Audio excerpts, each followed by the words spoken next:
Hi friends, welcome back to my YouTube channel. ಎಲ್ರಿಗೂ ನಮಸ್ಕಾರ. ಕುಂಭ ರಾಶಿಯು ರಾಶಿ ಚಕ್ರದ 11ನೇ ರಾಶಿಯಾಗಿದೆ.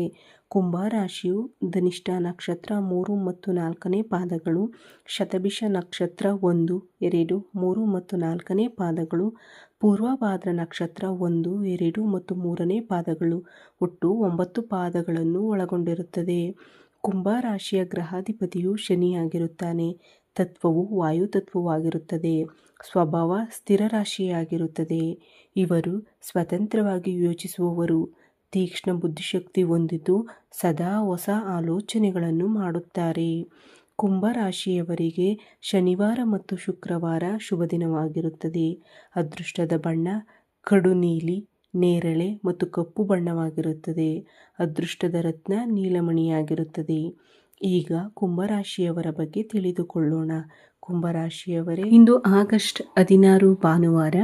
ಇಂದಿನ ದಿನ ಈ ರಾಶಿಯವರಿಗೆ ಜ್ಯೋತಿಷ್ಯ ನಂಬಿಕೆಗಳ ಪ್ರಕಾರ ಕೆಲವು ವಿಶೇಷ ಬದಲಾವಣೆಗಳು ಅಥವಾ ಅನಿರೀಕ್ಷಿತ ತಿರುವುಗಳ ಸಾಧ್ಯತೆಗಳ ಬಗ್ಗೆ ಮಾತನಾಡೋಣ.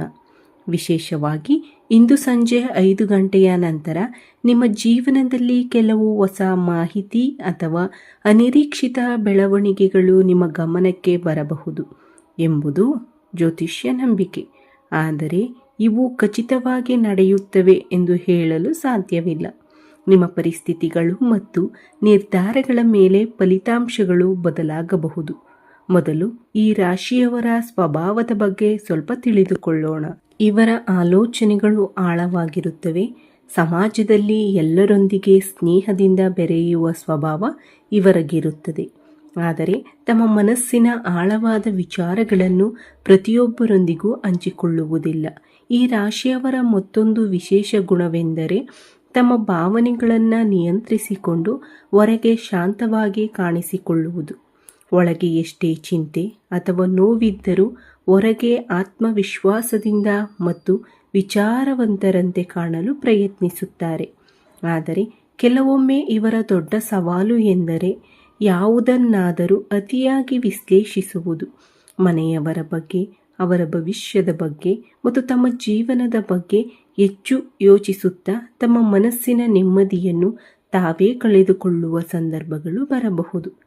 ಇವರು ಇತರರ ಸಂತೋಷವಾಗಿರಬೇಕೆಂದು ಬಯಸುವ ಕಾರಣದಿಂದ ತಮ್ಮ ಸ್ವಂತ ಆಸೆಗಳನ್ನು ಕೂಡ ಕೆಲವೊಮ್ಮೆ ಹಿಂದೆ ಸರಿಸುವ ಸ್ವಭಾವ ಇವರಲ್ಲಿರುತ್ತದೆ. ಹೊಸ ರೀತಿಯಲ್ಲಿ ಯೋಚಿಸುವುದು, ವಿಭಿನ್ನ ಮಾರ್ಗಗಳನ್ನು ಹುಡುಕುವುದು ಮತ್ತು ಸ್ವತಂತ್ರವಾಗಿ ನಿರ್ಧಾರ ತೆಗೆದುಕೊಳ್ಳುವುದು ಈ ರಾಶಿಯವರ ಪ್ರಮುಖ ಗುಣಗಳಲ್ಲಿ ಕೆಲವು. ಯಾರ ಮೇಲೂ ಅನಗತ್ಯವಾಗಿ ಅಧಿಕಾರ ಚಲಾಯಿಸಬಾರದು ಎಂಬ ಮನೋಭಾವವು ಇವರಲ್ಲಿರುತ್ತದೆ. ಆದರೆ ಕೆಲವೊಮ್ಮೆ ತುಂಬ ಆಳವಾಗಿ ಯೋಚಿಸುವ ಕಾರಣದಿಂದ ಅನಿರೀಕ್ಷಿತ ನಿರ್ಧಾರಗಳನ್ನು ತೆಗೆದುಕೊಳ್ಳುವ ಸಾಧ್ಯತೆಯೂ ಇರುತ್ತದೆ. 2026ರ ಆಗಸ್ಟ್ ತಿಂಗಳ ಈ ಸಮಯದಲ್ಲಿ ಈ ರಾಶಿಯವರು ತಮ್ಮ ಜೀವನದ ಕೆಲವು ಹಳೆಯ ವಿಚಾರಗಳನ್ನು ಹೊಸ ದೃಷ್ಟಿಕೋನದಿಂದ ನೋಡುವ ಸಂದರ್ಭ ಎದುರಾಗಬಹುದು ಎಂದು ನಂಬಿಕೆಗಳು ಸೂಚಿಸುತ್ತವೆ.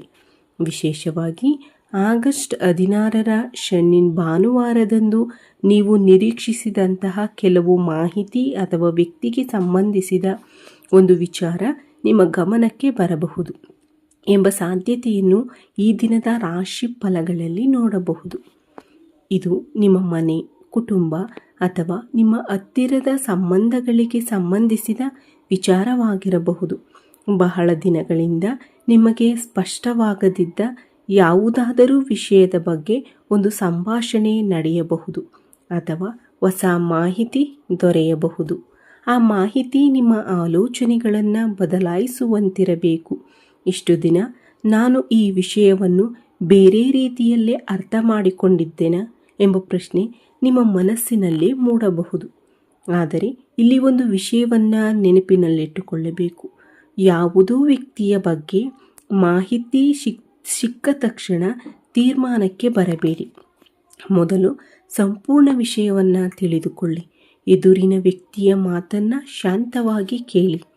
ಕೆಲವು ಈ ರಾಶಿಯವರಿಗೆ ಇದು ಕುಟುಂಬದ ಸದಸ್ಯರೊಂದಿಗೆ ನಡೆಯುವ ಒಂದು ಪ್ರಮುಖ ಸಂಭಾಷಣೆಯಾಗಿರಬಹುದು. ಇನ್ನು ಕೆಲವರಿಗೆ ಹಳೆಯ ಸ್ನೇಹಿತರಿಂದ ಫೋನ್ ಕರೆ ಬರಬಹುದು. ಮತ್ತೊಬ್ಬರಿಗೆ ಬಹಳ ದಿನಗಳಿಂದ ಮಾತನಾಡದ ವ್ಯಕ್ತಿಯೊಂದಿಗೆ ಮತ್ತೆ ಸಂಪರ್ಕವಾಗುವ ಸಾಧ್ಯತೆಯೂ ಇರಬಹುದು.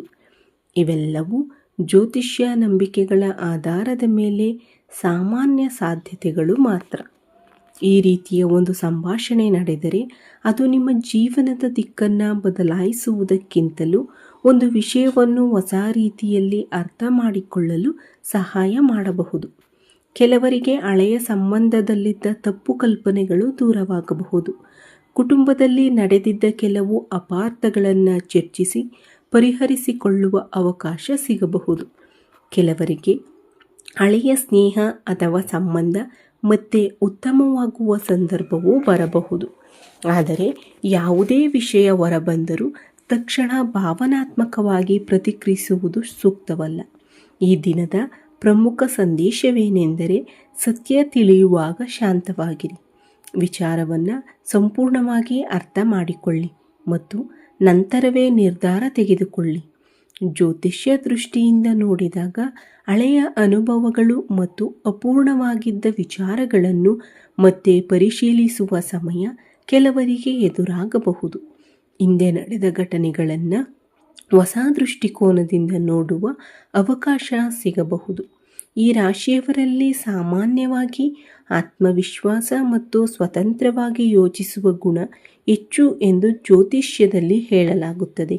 ಆದ್ದರಿಂದ ಈ ಸಮಯದಲ್ಲಿ ಇತರರ ಮಾತನ್ನು ಮಾತ್ರ ಅವಲಂಬಿಸದೆ ನಿಮ್ಮ ವಿವೇಚನೆಯಿಂದ ವಿವೇಕದಿಂದ ಪರಿಸ್ಥಿತಿಯನ್ನು ಅರ್ಥ ಮಾಡಿಕೊಳ್ಳುವುದು ಉತ್ತಮ. ಇಲ್ಲಿಯವರೆಗೆ ಕುಟುಂಬದಲ್ಲಿ ನಡೆದ ಕೆಲವು ಘಟನೆಗಳ ಬಗ್ಗೆ ನೀವು ಚಿಂತಿಸುತ್ತಿದ್ದರೆ ಅವುಗಳನ್ನು ಒಂದೊಂದಾಗಿ ಪರಿಶೀಲಿಸಿ. ಯಾರಾದರೂ ಹೇಳಿದ ಮಾತನ್ನು ಆಧಾರವಾಗಿಸಿಕೊಂಡು ಮತ್ತೊಬ್ಬರ ಬಗ್ಗೆ ತೀರ್ಪು ನೀಡಬೇಡಿ. ಈ ದಿನ ಕೆಲವು ಸವಾಲುಗಳು ಎದುರಾಗಬಹುದು.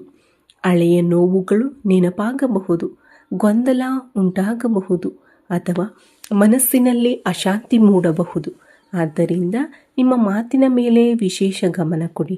ವಿಶೇಷವಾಗಿ ಸಂಜೆ 5 ಗಂಟೆಯ ನಂತರ ಯಾರಾದರೂ ನಿಮ್ಮೊಂದಿಗೆ ಪ್ರಮುಖ ವಿಷಯವನ್ನು ಮಾತನಾಡಿದರೆ ಕೋಪದಿಂದ ಪ್ರತಿಕ್ರಿಯಿಸುವ ಬದಲು ಮೊದಲು ಸಂಪೂರ್ಣವಾಗಿ ಕೇಳಿಕೊಳ್ಳಿ. ಯಾರ ಮಾತನ್ನು ಕಡಿಮೆ ಅಂದಾಜು ಮಾಡಬೇಡಿ, ಆದರೆ ಕೇಳಿದ ಪ್ರತಿಯೊಂದು ಮಾಹಿತಿಯನ್ನು ತಕ್ಷಣ ಸತ್ಯವೆಂದು ನಂಬಬೇಡಿ. ಪರಿಶೀಲಿಸಿ, ಅರ್ಥ ಮಾಡಿಕೊಂಡು ನಂತರ ನಿರ್ಧಾರ ತೆಗೆದುಕೊಳ್ಳಿ. ಆಧ್ಯಾತ್ಮಿಕವಾಗಿ ನೆಮ್ಮದಿ ಪಡೆಯಲು ಬಯಸುವವರು ಸಂಜೆ ಮನೆಯಲ್ಲಿ ಒಂದು ದೀಪವನ್ನು ಬೆಳಗಿಸಬಹುದು. ತುಪ್ಪದ ದೀಪವನ್ನು ಬೆಳಗಿಸಿ ಅರಿಶಿಣ ಮತ್ತು ಹೂವುಗಳಿಂದ ದೇವರ ಮುಂದೆ ಸರಳವಾಗಿ ಪೂಜೆ ಸಲ್ಲಿಸಬಹುದು. ಇಂತಹ ಪೂಜೆಗಳು ಮನಸ್ಸಿಗೆ ಶಾಂತಿ ಮತ್ತು ಏಕಾಗ್ರತೆ ನೀಡುವ ಆಧ್ಯಾತ್ಮಿಕ ಆಚರಣೆಗಳಾಗಿ ನೋಡಬಹುದು. ಇಂದು ರಾತ್ರಿ ಯಾವುದೇ ದೊಡ್ಡ ನಿರ್ಧಾರವನ್ನು ಆತುರದಲ್ಲಿ ತೆಗೆದುಕೊಳ್ಳಬೇಡಿ. ಮನೆಯಲ್ಲಿ ವಾತಾವರಣವನ್ನು ಸಾಧ್ಯವಾದಷ್ಟು ಶಾಂತವಾಗಿರಿಸಿ. ಯಾವುದೇ ವಿಷಯ ನಿಮ್ಮ ಮುಂದೆ ಬಂದರೂ ಮೊದಲು ಸತ್ಯಾಸತ್ಯತೆಯನ್ನು ಪರಿಶೀಲಿಸಿ. ನಂತರ ನಿಮ್ಮ ವಿವೇಚನೆಯಿಂದ ಸೂಕ್ತ ನಿರ್ಧಾರ ತೆಗೆದುಕೊಳ್ಳಿ. ಈ ರಾಶಿಯವರು ಅನಿರೀಕ್ಷಿತವಾಗಿ ಎದುರಾಗುವ ಒಂದು ಮಾಹಿತಿ ಯಾವಾಗಲೂ ಕೆಟ್ಟದ್ದೇ ಆಗಿರಬೇಕೆಂದಿಲ್ಲ. ಕೆಲವೊಮ್ಮೆ ನಮಗೆ ಗೊತ್ತಿರದ ಒಂದು ವಿಚಾರವನ್ನು ತಿಳಿದುಕೊಳ್ಳುವುದು ಮುಂದಿನ ಹೆಜ್ಜೆಯನ್ನು ಹೆಚ್ಚು ಸ್ಪಷ್ಟವಾಗಿ ಇಡಲು ಸಹಾಯ ಮಾಡಬಹುದು. ಹೀಗಾಗಿ ಯಾವುದಾದರೂ ಅನಿರೀಕ್ಷಿತ ಘಟನೆ ಅಥವಾ ಸಂಭಾಷಣೆ ಎದುರಾದರೆ ಭಯಪಡಬೇಡಿ, ಶಾಂತವಾಗಿರಿ. ಪರಿಸ್ಥಿತಿಯನ್ನು ಅರ್ಥ ಮಾಡಿಕೊಳ್ಳಿ ಮತ್ತು ನಿಮ್ಮ ಆತ್ಮವಿಶ್ವಾಸವನ್ನು ಕಾಪಾಡಿಕೊಳ್ಳಿ. ಈ ವಿಡಿಯೋದಲ್ಲಿರುವ ಜ್ಯೋತಿಷ್ಯ ಮಾಹಿತಿಯನ್ನು ಸಾಮಾನ್ಯ ನಂಬಿಕೆ ಮತ್ತು ಮನೋರಂಜನಾ ಉದ್ದೇಶಕ್ಕಾಗಿ ಪರಿಗಣಿಸಿ. ಪ್ರತಿಯೊಬ್ಬರ ವೈಯಕ್ತಿಕ ಜಾತಕ ಮತ್ತು ಜೀವನದ ಪರಿಸ್ಥಿತಿಗಳು ವಿಭಿನ್ನವಾಗಿರುವುದರಿಂದ ಫಲಿತಾಂಶಗಳು ವಿಭಿನ್ನವಾಗಿರಬಹುದು. ನಿಮಗೆ ಈ ಮಾಹಿತಿ ಇಷ್ಟವಾಗಿದ್ದರೆ ವಿಡಿಯೋಗೆ ಒಂದು ಲೈಕ್ ಮಾಡಿ, ನಿಮ್ಮ ಸ್ನೇಹಿತರು ಮತ್ತು ಕುಟುಂಬದವರೊಂದಿಗೆ ಶೇರ್ ಮಾಡಿ. ಇಂತಹ ಜ್ಯೋತಿಷ್ಯ ಮತ್ತು ಆಧ್ಯಾತ್ಮಿಕ ಮಾಹಿತಿಗಾಗಿ ನಮ್ಮ ಚಾನಲನ್ನು ಸಬ್ಸ್ಕ್ರೈಬ್ ಮಾಡಿಕೊಳ್ಳಿ. ಸರ್ವೇ ಜನ ಸುಖಿನೋ ಭವಂತು. ಮತ್ತೊಂದು ಹೊಸ ವಿಡಿಯೋದಲ್ಲಿ ಮತ್ತೆ ಭೇಟಿಯಾಗೋಣ. ಈ ವಿಡಿಯೋ ವೀಕ್ಷಿಸಿದ ನನ್ನೆಲ್ಲ ವೀಕ್ಷಕ ಬಂಧುಗಳಿಗೂ ಧನ್ಯವಾದಗಳು. ಜೈ ಶ್ರೀರಾಮ್, ಜೈ ಶ್ರೀ ಕೃಷ್ಣ, ಹರ ಹರ ಮಹಾದೇವ್.